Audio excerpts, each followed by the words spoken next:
हाज़रीन मस्जिद सामिन किराम अस्सलामु अलैकुम वरहमतुल्लाहि तआला व बरकातुहू। अल्हम्दुलिल्लाह अल्हम्दुलिल्लाहिल्लज़ी खलक़ना व जअलना मिन उम्मति हबीबिहिल मुस्तफ़ा वस्सलातु वस्सलामु अला हादिस सिरातिल हिकमति वल हुदा अशरफीना व अकरमीना मुहम्मदिनिल मुस्तफ़ा। अम्मा बाद फ़अऊज़ु बिल्लाहि मिनश शैतानिर रजीम। बिस्मिल्लाहिर्रहमानिर्रहीम। युतबिऊन मा अनफ़क़ू मन्नन वला अज़ल्लहुम अजरुहुम इंद रब्बिहिम वला खौफ़ुन अलैहिम वला हुम यहज़नून। आमन्तु बिल्लाह सदक़ल्लाहुल अलीयुल अज़ीम। तमाम तारीफ़ें अल्लाह रब्बुल आलमीन के लिए हैं, क्योंकि उसी ने हम सबको बनाया। सिर्फ बनाया ही नहीं, बल्कि अपने हबीब महबूब यकता मोहम्मद अरबी सल्लल्लाहु अलैहि वसल्लम की उम्मत में बनाया। दुरूद व सलाम हो हमारे प्यारे आका रसूल मोहतशम सल्लल्लाहु अलैहि वसल्लम पर, जो सबसे अफजल, जो सबसे ज़्यादा तारीफ़ किए हुए शर्फ वाले हैं, जिनका प्यारा नाम मोहम्मद और अहमद है सल्लल्लाहु अलैहि वसल्लम। आला हज़रत कहते हैं, सबसे औला व आला हमारा नबी, सबसे बाला व वाला हमारा नबी, अपने मौला का प्यारा हमारा नबी, दोनों आलम का दूल्हा हमारा नबी। आए उस अजीम नबी पर हम और आप कसरत से दुरूद पाक पढ़ा करें। और आज की इस महफिल का आगाज भी दुरूद पाक से करते हैं। बावज़ बुलंद पढ़िए, अल्लाहुम्मा सल्ली अला सय्यदिना व मौलाना मुहम्मद व अला आले मुहम्मद व अस्हाबिही अजमईन। बात है उस प्यारे की जो नवासाए रसूल है, सुभान अल्लाह। और अल्लाह ने उनकी मोहब्बत को लाजिम करार दिया है, और हम बड़ी तफसील से जानने की कोशिश कर रहे हैं। और बल्कि हमें पता है, हम तो जिक्र कर रहे हैं, और जिक्र इस नीयत से कर रहे हैं ताकि अल्लाह की रहमतें नाजिल हों, हम बख्शे जाएं, और उनके जाकिरीन में हमारा भी नाम लिखा जाए।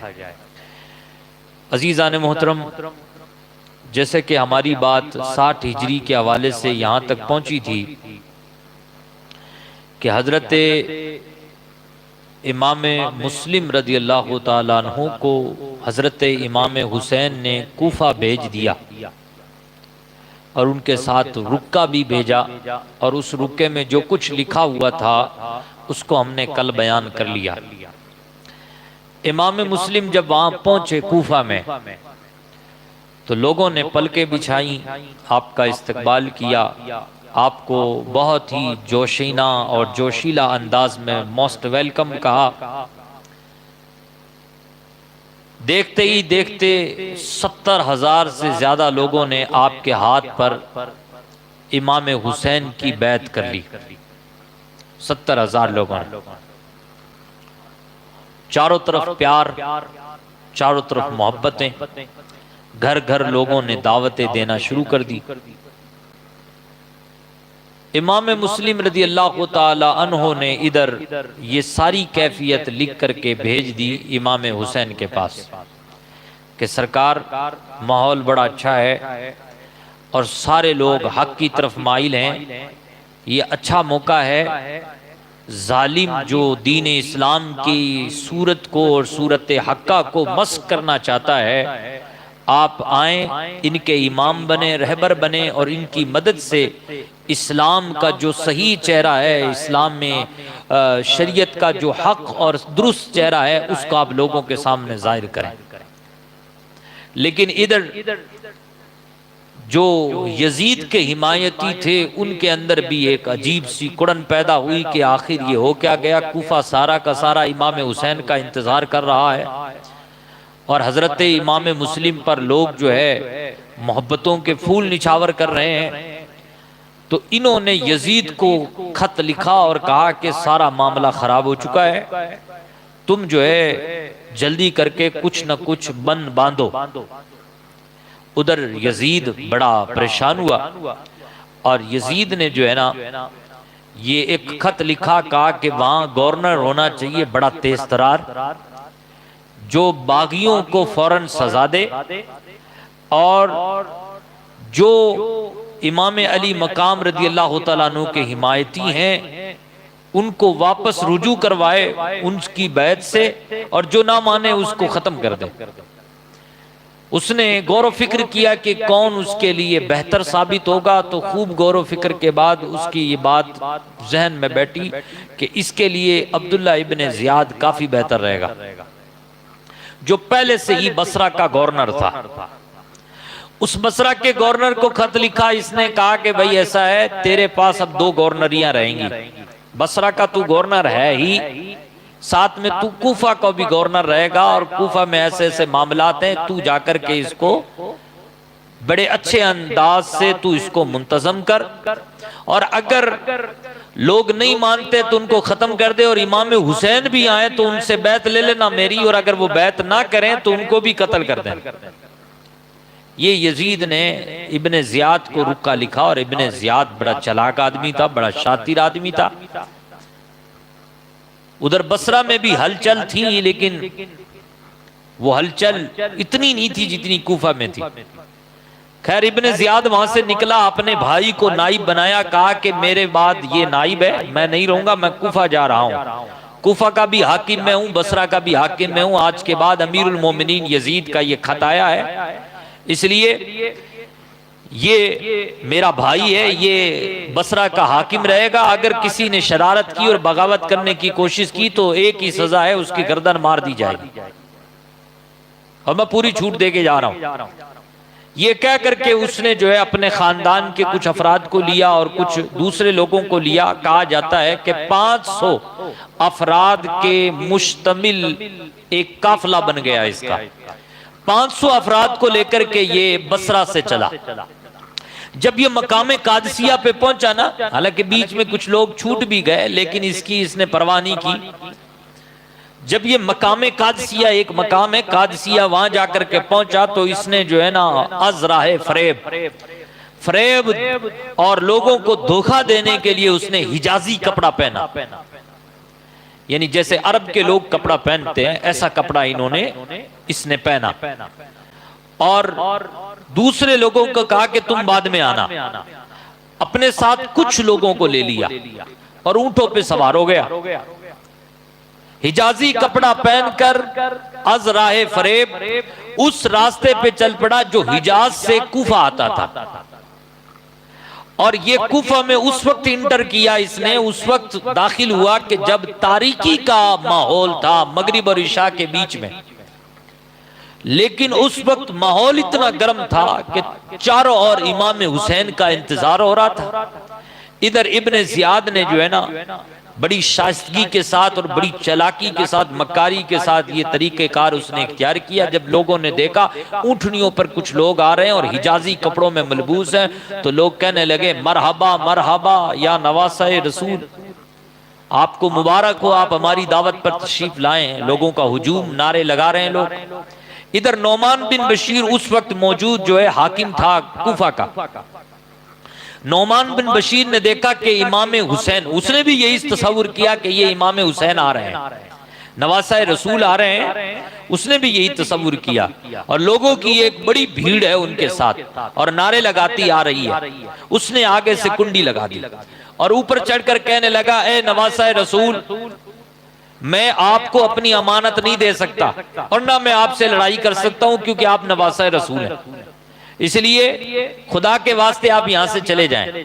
वो थोड़ा आगे बढ़ा वो, और उस वक्त उसने अपनी जुबान खोली। पहले तो उसने पर्दा पुर्दा कर रखा हुआ था, कपड़ों में छुपा हुआ था, लेकिन फिर उसने अपनी जुबान खिलाई, कहा कि अल्लाह तुझे जलील करे, मैं हूं इब्ने ज़ियाद, दरवाजा खोल। उसने दरवाजा खोला नौमान बिन बशीर ने। अब लोगों को पता चला कि भाई ये तो इमाम हुसैन नहीं, ये तो इब्ने मरजाना है, इब्ने ज़ियाद है ये तो। ये कह करके लोग बड़े अफसोस में और बड़े जो है बेचारे काबिले अफसोस में पड़ गए और रंज में पड़ गए कि ये क्या हो गया। अब इब्ने जियाद ने आगे से कुंडी लगा दी और जाकर के वहां बैठा और नौमान बिन बशीर और दीगर लोगों के साथ उसने प्लानिंग की। जहन बड़ा चलता था चालाकी के साथ इब्ने जियाद का। इब्ने जियाद ने क्या किया कि कूफा के जितने मशाहिर थे, जितने बड़े बड़े लोग थे, मशवरा देने वाले थे, सबको एक ही रात में गिरफ्तार कर लिया। सारों को ही उठा लिया, जैसे गुंडे नहीं उठाते, उठा लो बस बात खत्म, बाकी सारी बात जाए भाड़ में, उठाओ जल्दी से। इब्ने जियाद ने रातों ही रात में क्या किया कि जितने मशाहिर कूफा थे, यानी कूफा के जितने कबीले थे, जितने खानदान थे, और उनमें जो मुअज़्ज़ज़ लोग थे, डायलॉग करने वाले मंच पर और या जो है बेड पर या जो है जनाबे आली टेबल पर बैठकर गुफ्तगू करने वाले लोग थे मशाहिर, उनको उठा लिया और गिरफ्तार कर लिया और कहा कि लो पेन और लो तख्ती, लिखो कि हम तुम्हारे इताअत गुजार रहेंगे, हम अमीरुल मोमिनीन यजीद के इताअत गुजार रहेंगे, लिखो। और लिखो कि हम इसी पर काराबंद रहेंगे, और लिखो कि हम उनके दुश्मनों का साथ नहीं देंगे। अगर नहीं लिखते हो तो गर्दन उड़ा दूंगा सबकी, लिखो। अब सारों ने लिखा और लिख करके उस पर दस्तखत कर दिया, कब इसी पर काराबंद रहना, और अगर मैंने तुम्हें इधर उधर देते हुए जाते हुए और इधर उधर करते हुए देख लिया तो तुम्हारी एक ही सजा है, मैं तुम्हें खत्म कर दूंगा। तो अब इस तरीके से इसने ये मामला पूरा का पूरा क्या कर लिया, अपने कब्जे में कर लिया। जब इसने खास खास लोगों को उठा करके और पूरे कूफे का नक्शा ही बदल दिया, तो फिर उसने कल सुबह जो हुई तो उसने सारे लोगों को ऐलान के जरिए से एक मजमे में बुलाया और मजमे के सामने खड़े होकर के उसने वही मतलब कि वो लीडरों वाली झूठी बातें उसने की। कहा कि मैं अमीरुल मोमिनीन यजीद की तरफ से हाकिम कूफा हूं, गवर्नर कूफा हूं, लोगों सुनो, यजीद ने मुझे कहा है कि इंसाफ करना है और मैं इंसाफ करने पर काराबंद हूं, लेकिन अब मुझे ये लगता है कि तुम लोग बगावत पे उतरे हुए, और याद रखो जो तुम में से बगावत करेगा उसकी सजा एक ही है, कत्ल। इसलिए तुम में से कोई भी बंदा ये जसारत ना करे कि वो हमारी बगावत करे। हाँ, इंसाफ के लिए मैं भेजा गया हूं, मैं इंसाफ करूंगा, मैं जो है अल्लाह के नाम से इंसाफ करूंगा। ये क्या करके उसने अवाम में बड़ी वालेहाना और जोशीलाना तकरीर की। जैसे कुछ लोग झूठ बोल करके तकरीरें करके लोग कुर्सियों पर बैठ जाते हैं, ऐसे ही इसने भी वही तकरीर की और आवाम को मुट्ठी में कर लिया। अजीजाने मोहतरम, फिर ये मामलात आगे बढ़े। आगे जब बढ़े तो वो जो कुछ रात पहले या कुछ मिनट पहले या कुछ घंटों पहले जिनकी हिमायतें इमाम मुस्लिम के साथ थी और इमाम हुसैन के साथ थी, वो सारी की सारी हिमायतें अब जो है इब्ने जियाद की तरफ हो गई। उसने एक तो तकरीर से उसने आवाम को घेर लिया, और दूसरा आवाम को तकरीर से घेरने से पहले उसने मशाहिर कूफा को अपने कब्जे में कर लिया।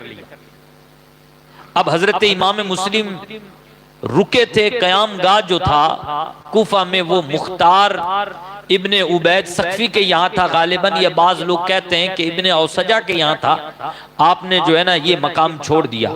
इस मामले के बाद आप जाकर के हानी के घर रुके, क्योंकि वो हानी जो थे वो अहले बैत अतहार से बड़ी मोहब्बत किया करते थे।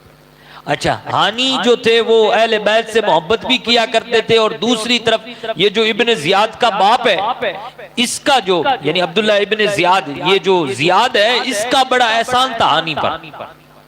जब हजरत इमाम मुस्लिम इसके घर पहुंचे हानी के, तो हानी ने कहा कि अब तो आप घर पे आ गए हैं, इसलिए मेरी गैरत गवारा नहीं करती कि आपको मैं ये कहूं कि आप घर से चले जाएं, लेकिन बड़ी आजमाइश में हूं मैं इस वक्त।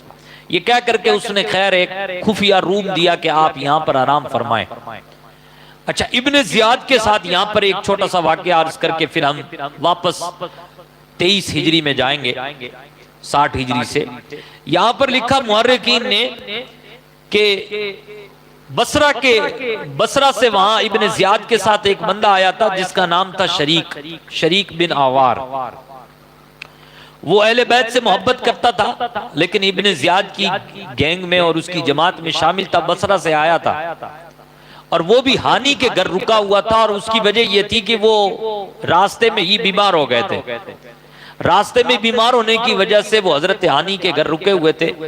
तो उन्होंने हजरत इमाम मुस्लिम से कहा कि मेरे कासिद ने मुझे बताया है कि इब्ने जियाद कल मेरे पास मुलाकात के लिए आ रहा है, अयादत के लिए आ रहा है। यहां पर हानि के घर, तो आप ऐसा करें कि पर्दे की ओट में छुप जाएं और जैसे ही वो आए मेरे पास बैठे तो मैं कहूंगा मुझे पानी पिलाओ, तो ये मेरी तरफ से एक आप इशारा समझना। जैसे ही मैं कहूं कि पानी पिलाओ तो आप जो है जल्दी से अचानक उस पर हमला कर देना और उसका काम तमाम कर देना। जैसे ही आपने उसका काम तमाम कर दिया, आगे की सारी रुकावटें खत्म हो जाएंगी। हज़रत इमाम मुस्लिम ने उस वक्त तो कह दिया कि ठीक है, ऐसा हो जाएगा।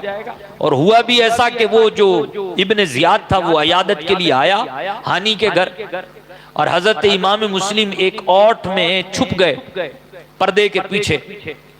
इधर ये जनाब आकर के बैठा, हाल चाल पूछा, तो उसी दौरान जो है ये शरीक ने कहा कि मुझे पानी पिला दो, लेकिन हजरत इमाम मुस्लिम तो बाहर आए ही नहीं उसको कत्ल करने के लिए। ये बड़े परेशान हुए, इन्होंने दोबारा कहा, फिर तिबारा कहा, और चौथी बार भी जब नहीं निकले, तीसरी और चौथी बार भी नहीं निकले, तो फिर एक शेर पढ़ने लगे, ए लोगों मुझे पानी पिलाओ। पानी क्यों नहीं पिलाते? हो सकता है कि पानी ना पीने की वजह से मेरी जान ही चली जाए। इस तरीके का एक शेर पढ़ने लगे अरबी में, जिसका मजमून यही है। तो वो जो बॉडीगार्ड था, वो अपनी बॉडीगार्ड के साथ आया हुआ था, उसको पता चल गया कि यहाँ कत्ल की साजिशें हो रही हैं। उसने इब्ने जियाद को फौरन कहा कि जल्दी से निकलो, हो ना हो। इब्ने जियाद के कान में उसने कहा कि तुम्हारी कत्ल की साजिश चल रही है यहाँ। तो इब्ने जियाद ने कहा ऐसा कैसे हो सकता है, ऐसा तो नहीं होगा। लेकिन खैर ये इब्ने जियाद चला गया अपने सारे बॉडीगार्ड को लेकर के। अब हजरत इमाम मुस्लिम पर्दे से पीछे से बाहर निकले। शरीक ने कहा अल्लाह आपका भला करे, क्या है, तीन तीन मौके आपके पास आए और अच्छा मौका था, इब्ने जियाद की गर्दन उड़ा देते। अल्लाह अकबर। तो उस वक्त हजरत इमाम मुस्लिम ने बहुत प्यारी बात कही। हजरत इमाम मुस्लिम ने कहा दो वजहों के साथ मैंने कत्ल नहीं किया। एक वजह तो यह थी कि हम जिसके मेहमान हैं, जो हमारा मेजबान है हानी, उसको ये पसंद नहीं है कि मेरे घर में उसका कत्ल हो, क्योंकि उसके बाप का एहसान इनके घर पर है। तो मैं ये नहीं चाहता कि मेरी वजह से मेरा मेजबान क्या हो जाए, परेशानी में मुब्तला हो। ये अहले बैते अतहार के लोग हैं, आप समझिए। मेरी वजह से मेरा मेजबान परेशान हो, मैं ये नहीं चाहता। आज हुसैनी कहने वाले अपने अपने आमाल की वजह से न जाने कितनों को परेशान करते हुए घूम रहे हैं। चोरी तुम करोगे दाढ़ियां रख करके, बदनाम हुजूर की दाढ़ी होगी। टोपी रख करके तुम झूठ बोलोगे जनाबे आली, ये सारी टोपियां जो इस्लाम की निशानी है ये बदनाम होंगी। अहले बैत अतहार का पैगाम है कि मेरी वजह से मेरा मेजबान परेशान ना हो। मौका अच्छा था, लेकिन आपसे जब पूछा गया कत्ल क्यों नहीं किया आपने, तो फरमाया इसलिए कत्ल नहीं किया ताकि मेरी वजह से मेजबान परेशान बताएं मुस्तफा करीम कितने अजीज हैं हमें। क्या वो रहमतुल्लिल आलमीन नहीं है? क्या हमारे करतूतों की वजह से वो बदनाम नहीं होते? तो फिर हम कब सुधरेंगे और कब नेक अमाल करके और अच्छे काम करके हुजूर की नेक नामी का सबब बनेंगे? तो मुस्तफा करीम सल्लल्लाहु अलैहि वसल्लम की नेक नामी का सबब बनना चाहिए हमें और आपको। लोग हमें नहीं देख रहे होते, लोग हमारे अंदर मोहम्मद अरबी को देख रहे होते। ऐसा हुआ है, ख्वाजा साहब पे 90 लाख लोगों ने कलमा पढ़ा, दीगर कई लोगों को देखकर लोगों ने कलमा पढ़ा। तो उनको देख करके नहीं, उनके अंदर मोहम्मद अरबी को तलाश करके लोगों ने कलमा पढ़ा। लोग हमेशा आपको नहीं देखते, आपके अंदर इस्लाम को देखते हैं, आपके अंदर कुरान को देखते हैं, आपके अंदर मोहम्मद अरबी को देखते हैं। इसलिए हमें चाहिए कि हमारे मामलात भी अच्छे हों। जहां हमारे पास इबादत है, जहां हमारे पास इस्लाम की शनाख्त है, जहां दाढ़ियां टोपियां हमारे पास मौजूद हैं, वहीं हमारे मामलात भी अच्छे होने चाहिए, हमारे काम काज भी अच्छे होने चाहिए और इस्लाम के मुताबिक होने चाहिए। एक ही इसका तरीका है, वो ये है जैसे कि कुरान ने कहा या अय्युहल्लज़ीना आमनु दुखुलू फिस्सिल्मि काफ़ा। अगर तुम अहले बैत अतहार के तरीके पे चलना चाहते हो तो उसका एक ही तरीका वो ये है कि इस्लाम में मुकम्मल तौर पे दाखिल हो जाओ। अल्लाह करे कि हम सब इस्लाम में मुकम्मल तौर पे दाखिल हो जाएं। दूसरी बात हजरत इमाम मुस्लिम ने ये कही कि देखो हुजूर का फरमान है कि किसी को धोखा देकर कत्ल करना ये अच्छी बात नहीं है। तो मैं धोखा दे करके और किसी को धोखे से किसी पर वार नहीं कर सकता, हुजूर के तरीके के खिलाफ ये अमल नहीं कर सकता। आप देखिए दुश्मन सामने खड़ा हुआ है और जान बिल्कुल जो है ना दुश्मन आपको तलाश कर रहा है और इधर आपकी जान लेने वाला है। कुछ ही दिनों के बाद आप पर पानी और तमाम तर चीजें बंद कर दी जाएंगी, लेकिन उसके बावजूद भी इतने बड़े दुश्मन को सिर्फ इस बात पे छोड़ रहे हैं कि मैं मुस्तफा के तरीके से हट के कोई काम नहीं कर सकता। इतनी परेशानी के आलम में भी अब आप और हम गौर फरमाएं कि हम पर तो बड़ी आसानियां हैं, हमारे पास तो फरावानी रिस्क मौजूद है, हमारे पास तो तनों को सजाने के लिए अच्छे अच्छे मलबूसात मौजूद है, हमारे पास तो अल्हम्दुलिल्लाह सवारियों का अच्छा एक इंतजाम मौजूद है, हमारे पास तो और दीगर बहुत सारी जराए मौजूद है। उसके बावजूद भी हुजूर की सुन्नतें नहीं अपनाते, इतना आसानियां होने के बावजूद भी। लेकिन हजरत अहले बैत अतहार के इस फर्द को देखें जनाब आली कि हजरत इमाम मुस्लिम ऐसे माहौल में भी हुजूर की सुन्नत का पासो लिहाज रख रहे हैं। वो इसलिए कि मुस्तफा करीम का ये नवासा जानता था कि कुरान कहता है फत्तबिऊनी युहिब्बुकुमुल्लाह, अल्लाह मोहब्बत उससे करता है जो रसूल की इताअत करता है। ये जानते थे ये लोग, इसलिए ये लोग नबी पाक के तरीके कार से बड़ी मोहब्बत और नबी पाक के तरीके कार को अपनाते थे। अजीजान मोहतरम, हमें भी चाहिए कि हम इन हिस्ट्री से और इनके तारीख के गोशों से सबक हासिल करें कि हमें जो है जनाब मुस्तफ़ा करीम सल्लल्लाहु अलैहि वसल्लम के पाकीज़ा दीन दीन इस्लाम की बदनामी का सबब नहीं बनना, हमें बल्कि इनकी नेकनामी का सबब बनना है। और दूसरा पॉइंट ये लीजिए कि जनाब आली हमारे पास आसानियां हैं, अभी वक्त है, मौका है, हमें हुजूर की सुन्नतें अपनानी है, क्योंकि हुजूर की सुन्नतें हम अपनाएंगे तो इंशाअल्लाह इसकी वजह से अल्लाह की मोहब्बत को पाएंगे। अब आए एक बार बाबा से बुलंद दुरूद पाक पढ़ें, अल्लाहुम्मा सल्ली अला सय्यदिना व मौलाना मुहम्मद व अला आले मुहम्मद व अस्हाबिही अजमईन। 23 हिजरी की बात हमारी चल रही थी कि 23 हिजरी में हजरत उमर इब्ने खत्ताब रदी अल्लाह तआला अन्हु का विसाल हो गया। नमाज ही की हालत में एक मजूसी गुलाम ने आप पर हमला किया और आप चंद दिन अलील रह करके इस दारे फानी से कूच कर गए।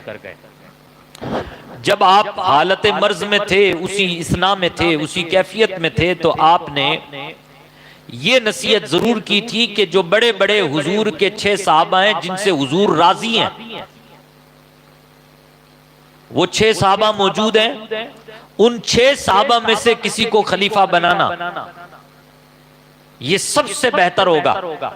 और मेरे बेटे को खलीफा मत बनाना, मेरे बेटे अब्दुल्ला को खलीफा मत बनाना, इन 6 में से बनाना। हाँ, शूरा का एक रुकन बना सकते हो, लेकिन मेरे बेटे के अलावा ये जो बड़े बड़े 6 साहबा हैं, हजरत अब्दुर्रहमान बिन औफ हैं, हजरत तलहा हैं, हजरत जुबैर हैं, हजरत साद बिन अबी वकास हैं, जनाब आली 5वें हजरत उस्मान हैं और 6ठे हजरत मौला अली हैं, शेर खुदा करम ताला वजुल करीम। तो फरमाया ये हुजूर के 6 साहबा मौजूद हैं जिनसे हुजूर राजी हैं और जिनको हुजूर ने जन्नत की बशारत दी है। इन 6 में से किसी एक को खलीफा बना लेना।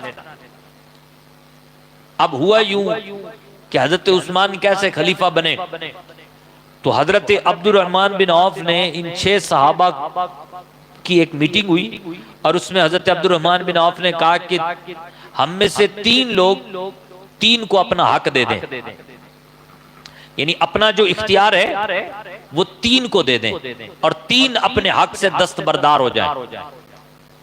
तो ऐसा ही हुआ।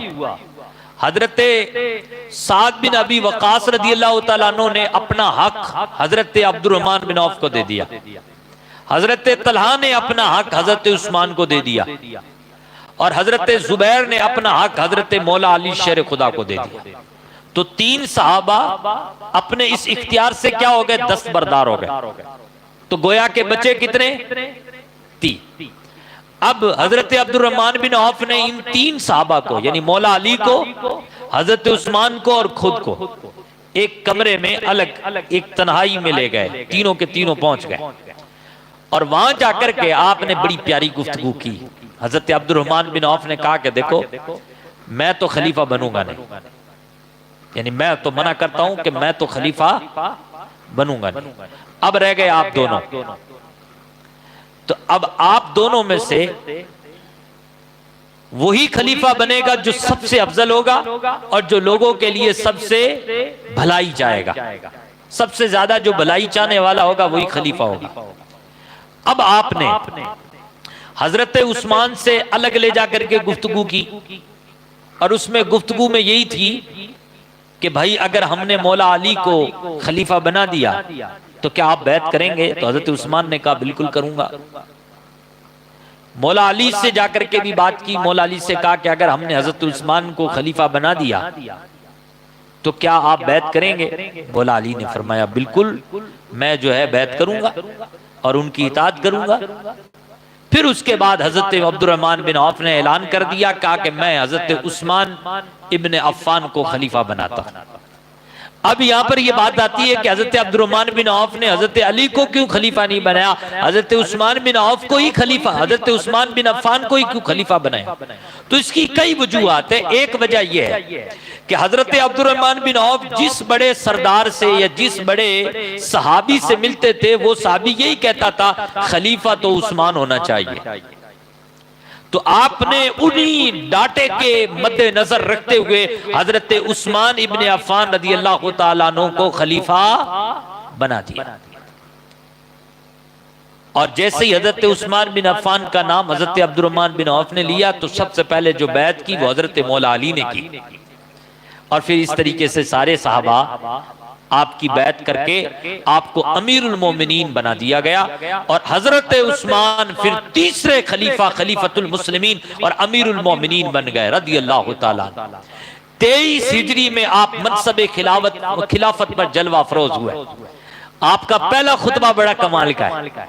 जब आप पहली बार खुतबा देने के लिए खड़े हुए ना, तो अल्लाह की तारीफ करने के बाद और सारी चीजें करने के बाद कहने लगे कि देखो, मैं खलीफा बनने के बाद पहली बार खुतबा दे रहा हूं और मुझे खुतबा, मेरे वालिदैन में और मेरे खानदान में कोई खतीब था नहीं, कोई खतीब था नहीं कि देखो पहली बार अगर कोई इंसान ऊंट पर सवार हो तो वो बड़ी मुश्किल से सवार हो पाता है। ऐसे ही मैं भी पहली बार खुतबा देने के लिए खड़ा हो रहा हूं, तो ये मेरे लिए मुश्किल जरूर है, लेकिन अल्लाह ने चाहा तो ये सारा मामला आसान हो जाएगा। ये कह करके आपने अपना मामला खत्म कर दिया। इतनी सी बात कही और खुतबा आपने खत्म कर दिया। अच्छा, आप जब खुतबा देते तो जब प्यारे आका सल्लल्लाहु अलैहि वसल्लम जब खुतबा देते मिंबर पर, तो उनका जो था ना वो 4 था। एक पर बैठते थे और ऊपर वाला जो खाना था उस पर खड़े होकर खुतबा दिया करते थे नबी पाक सल्लल्लाहु अलैहि वसल्लम। फिर उसके बाद वाला जो एक स्टेप था मिंबर का, उस पर खड़े होकर के खुतबा हजरत अबू बकर दिया करते थे। और जो तीसरा था आखिर वाला, उस पर हजरत उमर खड़े होकर के खुतबा देते थे। तो हजरत उस्मान रज़ी अल्लाह तआला अन्हु ने ना तो दूसरे पर खड़े होकर खुतबा दिया, ना तीसरे पर खड़े होकर खुतबा दिया, बल्कि पहले पर खड़े होकर के खुतबा दिया। तो किसी ने पूछा कि आपने ऐसा क्यों किया? अब यहां भी बहुत बेहतरीन बात सुनिएगा कि आपने ऐसा क्यों किया? कहा कि अगर मैं दूसरे खाने पर, दूसरे स्टेप पर खड़े होकर के खुतबा देता तो लोग कहते कि उस्मान अपने आप को अबू बकर जैसा समझते हैं, इसलिए मैंने वहां खड़े होकर के खुतबा नहीं दिया। और अगर तीसरे खाने पर खड़े होकर के खुतबा देता तो लोग मुझे कहते कि उस्मान अपने आप को उमर जैसा मानते हैं, तो मैंने इसलिए उस खाने पर भी खड़े होकर के खुतबा नहीं दिया। पहले पर खड़े होकर के दिया, इसलिए दिया कि वहां कोई गुमान ही नहीं कर सकता कि उस्मान ऐसा सोचता है। नहीं समझे? आप समझिए इस बात को। गोया के तमाम सहाबा का यह नजरिया था कि कोई मुस्तफा जैसा है ही नहीं। कोई मुस्तफा जैसा है ही नहीं। और तमाम सहाबा को यह यकीन था कि कोई मुस्तफा करीम का सहाबी हो और वो ये सोचता हो कि ये मुस्तफा जैसा है या मैं मुस्तफा जैसा हूं, ऐसी उनकी अक्ल हो ही नहीं सकती। अल्लाह अकबर। तो गोया के तमाम सहाबा का यह अकीदा था कि वो मुस्तफा को अपने जैसा नहीं समझते थे। आज अल्हम्दुलिल्लाह हम सबका भी यही अकीदा है कि हुजूर हम जैसे नहीं हैं। मुस्तफा तो हाँ खालिक के प्यारे हैं, खल्क के आका हैं। सरवर कहूं के मालिक मौला कहूं तुझे, बागे खलील का गुल ज़ैबा कहूं तुझे, लेकिन रज़ा ने खत्म सुखन इस पे कर दिया। खालिक का बंदा खल्क का आका कहूं तुझे, तेरे तो वस्फ है ऐबे तनाही से बरी, है राहू मेरे शाह मैं क्या क्या कहूं तुझे। अजीजा ने मोहतरम, जो सहाबा का नजरिया है अल्हम्दुलिल्लाह हम सुन्नियों का भी वही अकीदा है। अजीजा ने मोहतरम, हजरत उस्मान की बात आई, सुभान अल्लाह। हजरत उस्मान बहुत अजीम साहबी थे और हजरत उस्मान की शहादत आपको सुनाता हूं मैं इंशाअल्लाह, फिर इंशाअल्लाह बात को खत्म करेंगे। लेकिन उससे पहले एक बात सुनिए, जब जंग तबूक हुई ना, तो ये वो जंग की कैफियत थी और उस वक्त मुसलमानों की जो माली पोजीशन थी वो बड़ी कमजोर थी और कैद साली का माहौल था मदीने में। उस वक्त हुजूर ने रगबत दी थी माल खर्च करने की, तो लोगों ने माल खर्च किया। हजरत उस्मान ने उस दिन हद कर दी। हजरत उस्मान ने हुजूर की रगबत पर खड़े होकर के कहा, या रसूलुल्लाह 100 ऊंट मां साजो सामान मेरी तरफ से। फिर हुजूर ने रगबत दी तो फिर हजरत उस्मान ने, तो फिर हजरत उस्मान खड़े हो गए और कहा 300 ऊंट। तफसीर खाजिन में और दीगर कई तफसीर की किताबों में लिखा है कि जब चंदा देने की बारी आई ना, तो हजरत उस्मान बिन अफ़्फ़ान रज़ियल्लाहु ताला अन्हु ने 1000 ऊंट मां साजो सामान के मुस्तफा करीम के हवाले कर दिया। इतना चंदा दिया। 1000 दिनार मुस्तफा करीम सल्लल्लाहु अलैहि वसल्लम की गोदी में लाके रख दिए और हुजूर उन दिनारों को देखते जाते और ये कहते जाते, ऐ उस्मान आज के बाद ऐसा कोई काम नहीं होगा जो तुझसे हो और जो तू करे और फिर वो तुझे नुकसान पहुंचा दे। आज के बाद तेरा भला ही होगा। यानी तेरे कमाल और तेरा रुतबा इस अमल से बढ़ गया है। सुभान अल्लाह। अजीजा ने मोहतरम, जब आपने इतना माल खर्च किया और भी कई सहाबा ने खर्च किया, तो उस वक्त कुरान पाक की यह आयत नाजिल हुई। इन्हीं सहाबा के इस अमल के पेश नजर ये कुरान की आयत नाजिल हुई। आप खुद सुनिए कि ये कुरान की आयत क्या कह रही है। अल्लाह पाक इनकी तारीफ कर रहा है। अल्लाह को ये अमल इतना पसंद आया कि अल्लाह ने खुद इनकी तारीफ की। सुभान अल्लाह।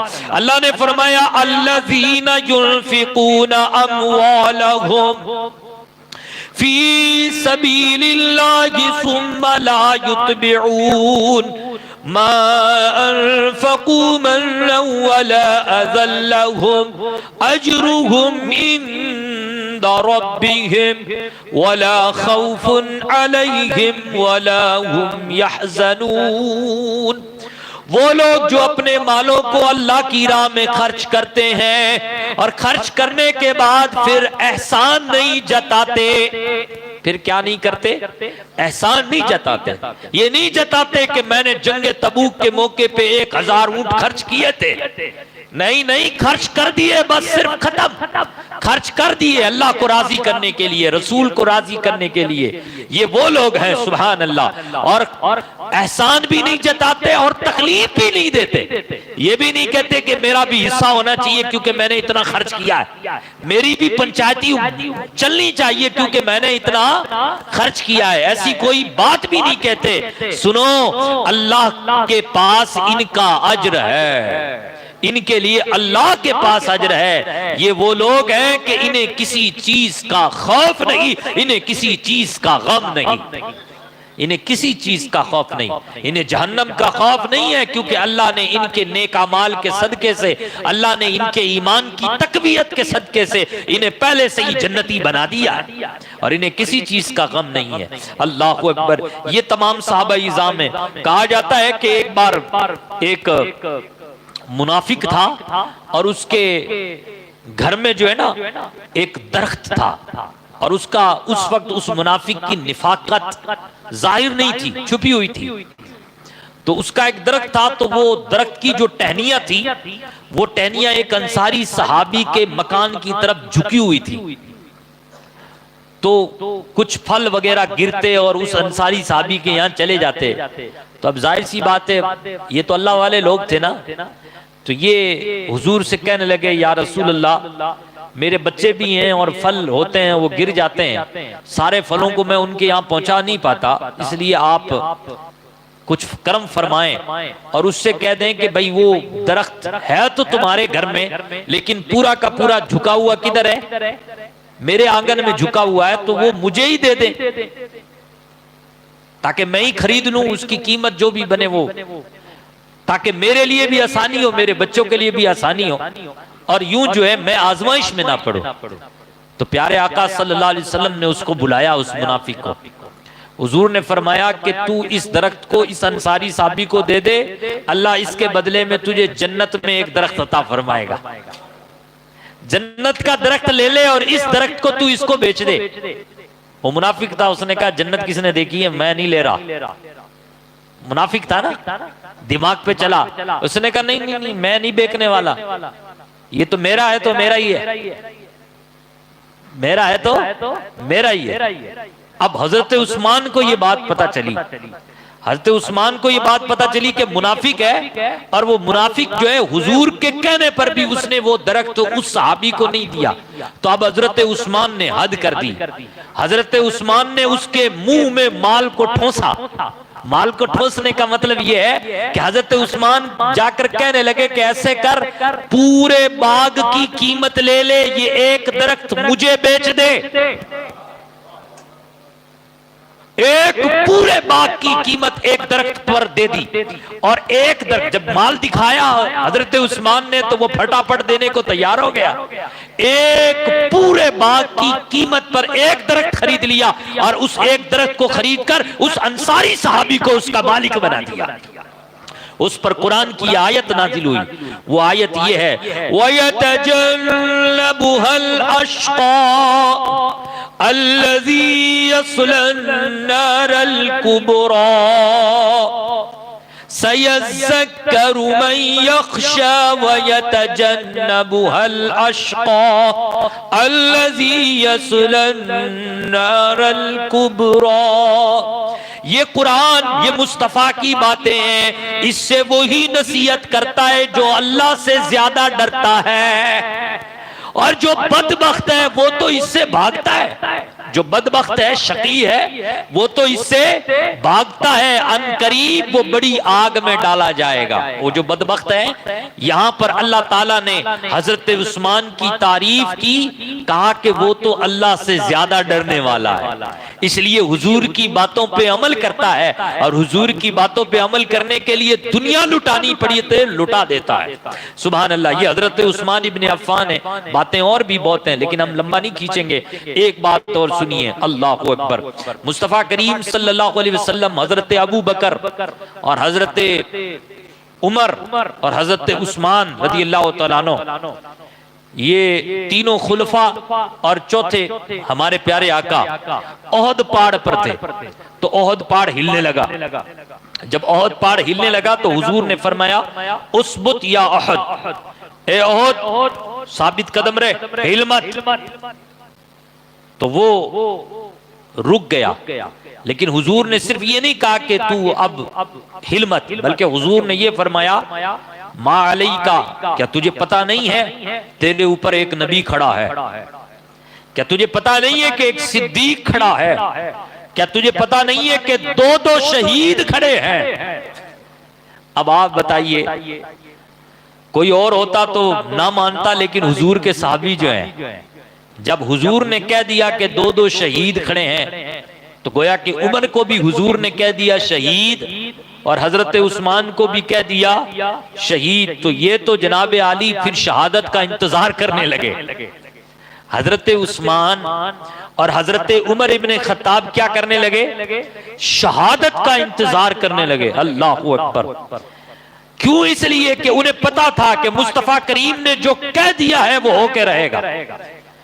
और कुरान मजीद फुरकान हमीद में अल्लाह ने तारीफ की और इसी बात को बयान फरमाया कि बाज सहाबा तो वो है कि जो शहादत के मनसब से बिल्कुल शर्फ पा चुके, और बाज वो हैं कि हुजूर के कहने पर इंतजार कर रहे हैं, हुजूर के कहने पर इंतजार कर रहे हैं। तो हुजूर के बारे में ये सहाबा जानते थे कि मुस्तफा करीम सल्लल्लाहु अलैहि वसल्लम जो बात कह रहे हैं, जनाब नदी की धार जो है ना वो टल सकती है, दरख्त अपनी जगह से हिल सकता है, पहाड़ भी अपनी जगह से हिल सकता है। जी हाँ जनाब, लेकिन ये हकीकत है कि सहाबा ये कहते थे और ये यकीन था सहाबा का कि मुस्तफा की बात कभी नहीं टल सकती।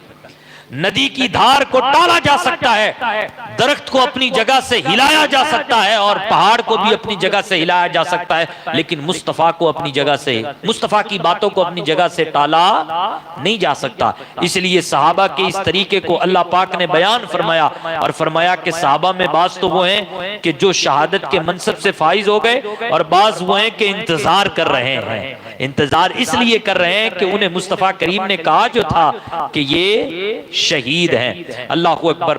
बड़ी हदीसें हैं हजरत उस्मान के बारे में, लेकिन हम शहादत का वाकया आपके सामने बयान करते हैं। आपकी शहादत 35 हिजरी को हुई और अजीजा ने मोहतरम, आप अपने दौर में बड़े बड़े इलाके फतह हुए। आपके दौर में आप ये आजरबाईजान है, आर्मीनिया है और जनाब आली ये स्पेन है, ये सब हजरत उस्मान के दौर में फतह हुआ था। और ये कब्रस जिसको अब नाम बदल दिया, वो अभी हमारे प्रधानमंत्री गए थे, वो यहूदी कम्युनिटी के लोग रहते हैं वहां, एब्रस उसको कहते हैं आजकल लोग, हाँ सैब्रस, हाँ उसको कहते हैं आजकल। ये कब्रस, ये पुराना नाम है इसका कब्रस, और कब्रस इस मुस्लिम दुनिया इसको कब्रस के नाम से जानती है। और ये असल में क्या है कि समुद्री बेड़ों के जरिए से हजरत उस्मान इब्ने अफ़्फ़ान ने इसको फतह करवाया था। और इससे पहले ये जो समुद्री फौज होती है ये मुसलमानों के पास नहीं थी, हजरत उस्मान ने ये फौज बनाई थी।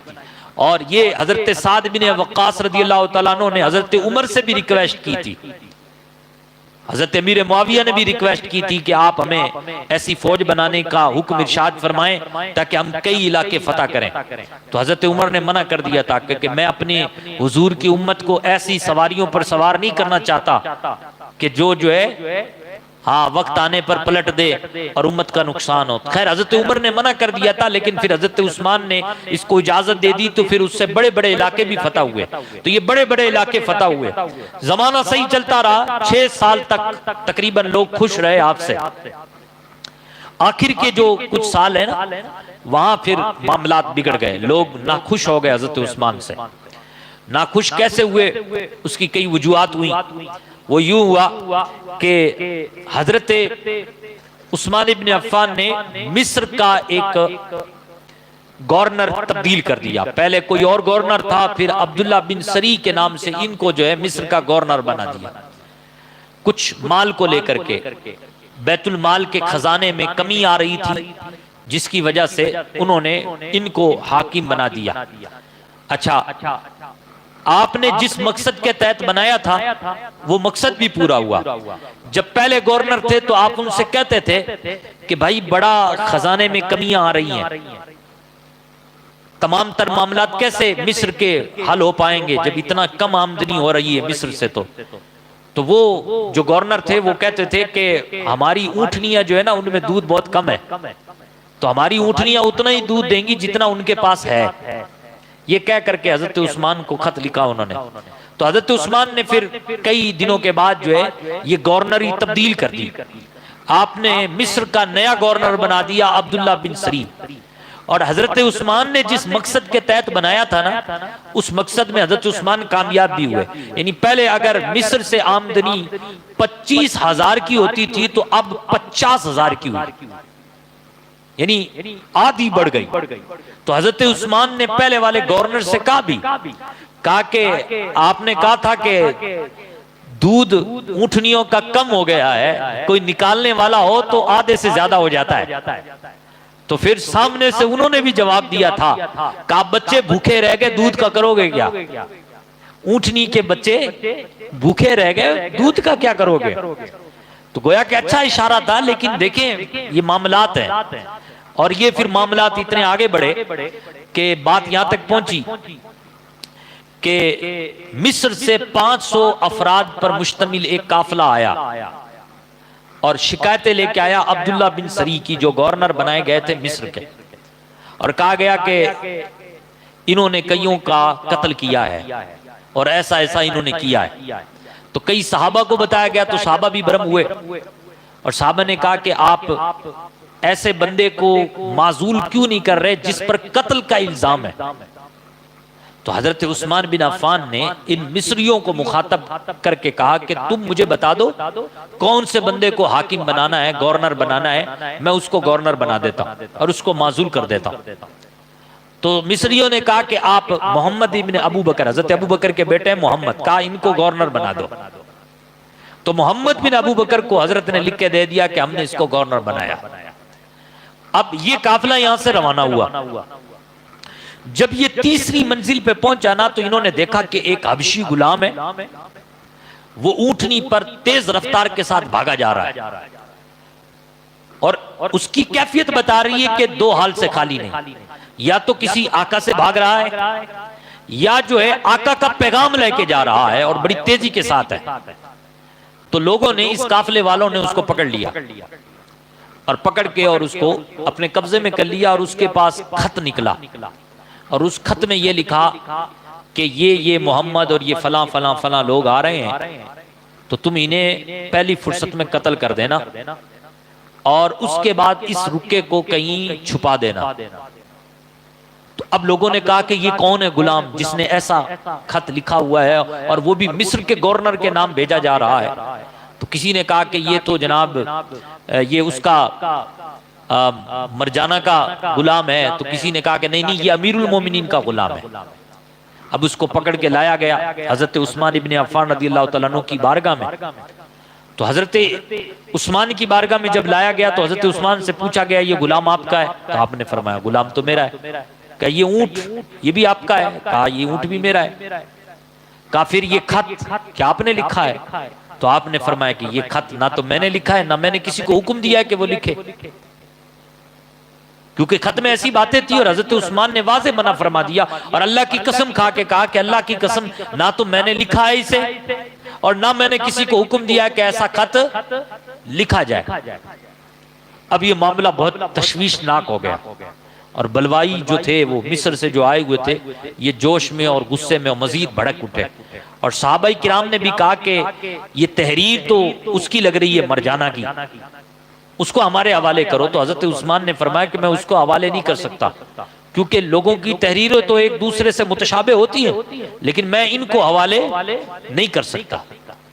अब लोग कहने लगे कि हजरत उस्मान कसम खा रहे हैं, इसका मतलब ये हजरत उस्मान ने नहीं लिखा, लेकिन हजरत उस्मान का गुलाम है, हजरत उस्मान ही की ऊँटनी है, इसमें हजरत उस्मान को सफाई देनी पड़ेगी कि ये ऐसा हुआ तो हुआ क्यों। अब ये मामलात आगे बढ़ गए और बलवाई जो 500 लोग थे, इन्होंने मुहासरे में और सख्ती कर दी, आप पर पानी बंद कर दिया और आपको चारों ओर से घेर लिया।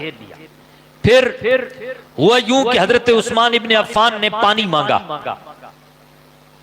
लोगों ने पानी बंद कर रखा था तो पानी देने से मना कर दिया बलवाइयों ने। तो आपने फरमाया क्या बाहर जितने लोग खड़े हैं उसमें साद इब्ने अबी वकास हैं? तो कहा नहीं है। कहा अली हैं? कहा नहीं है। फिर आप थोड़ी देर चुप हो गए। फिर आपने कहा जाओ अली से कोई पैगाम दे दो कि अली उस्मान को पानी की हाजत है। फिर ये बात जब हजरत मौला अली तक पहुंची तो हजरत मौला अली शेर खुदा करम अल्लाह ताला वजुल करीम ने इमाम हुसैन के साथ और अपने चंद गुलामों के साथ पानी के 2-3 मटके पहुंचाए, पर वो मटके जो थे ना वो सही सलामत नहीं पहुंच पाए। कुछ पानी पहुंचा और कुछ गिरा दिया गया, यानी बड़ी सख्ती के साथ पहरा था बलवाइयों का। तो जब आप मौला अली ने इस बात को मद्देनजर और जब इस बात को देखा आपने, तो आपने इमाम हसन और इमाम हुसैन से कहा कि चंद आदमियों को लेकर हजरत उस्मान के बिल्कुल दरवाजे पर जाकर के हिफाजत करने के लिए खड़े हो जाओ, ताकि बलवाई अंदर ना जा सके। ये मामलात यहां तक पहुंचे, लेकिन जो मंजूर होता है खुदा को होता वही है। अजीजा ने मोहतरम, यहां पर एक नुक्ता बड़ा खतरनाक है, वो ये है कि ये खत किसने लिखा। इतने बड़े बड़े लोग हैं, ये बड़े बड़े साहबा हैं, आप ज़हन साफ कर लीजिए। अल्लाह कहता है रदी अल्लाहु अन्हुम व रदू अन, अल्लाह इनसे राजी, ये अल्लाह से राजी। आप ज़हन साफ कीजिए, कुल्लन वाद अल्लाहुल हुस्ना, अल्लाह ने इन सब से जन्नत का वादा कर रखा है।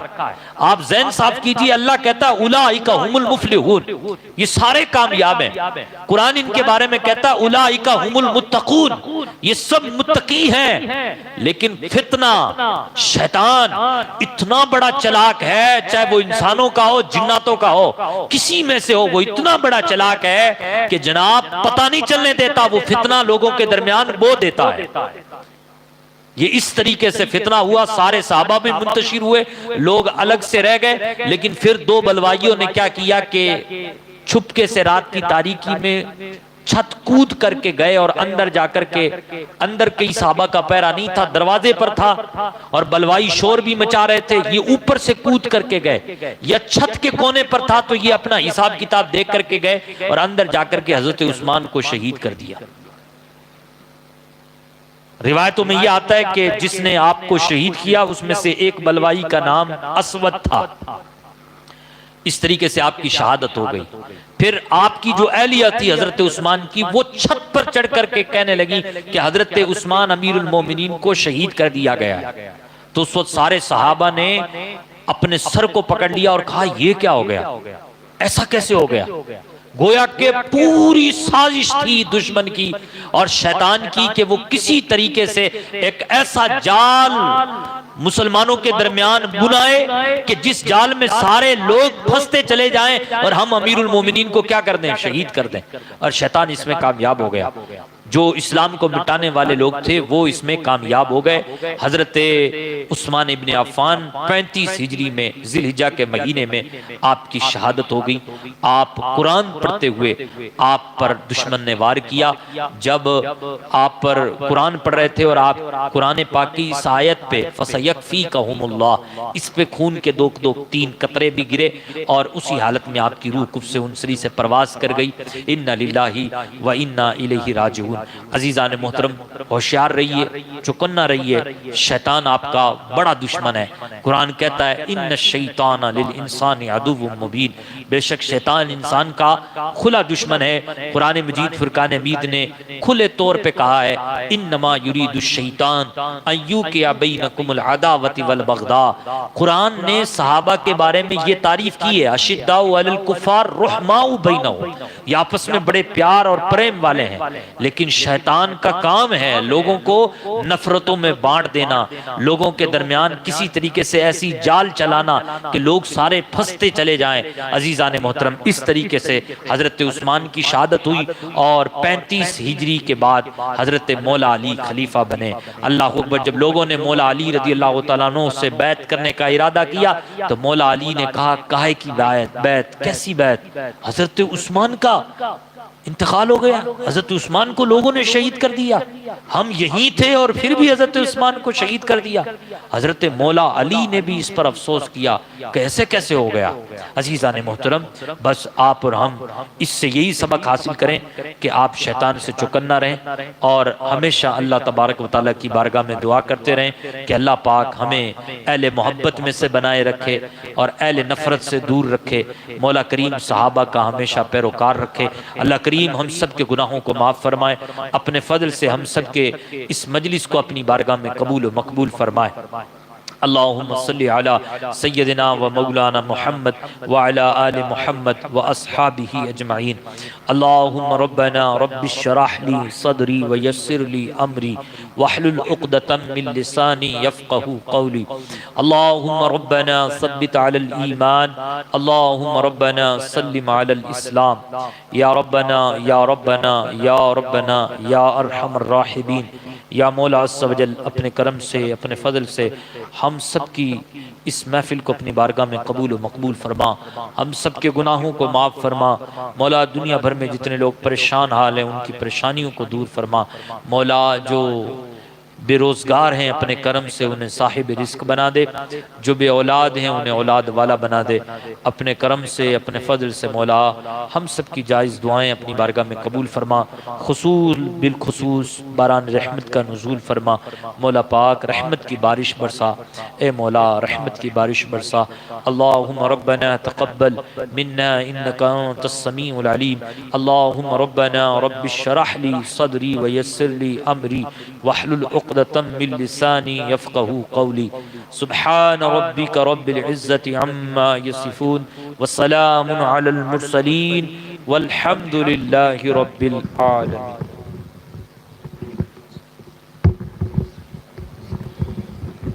मुस्तफ़ा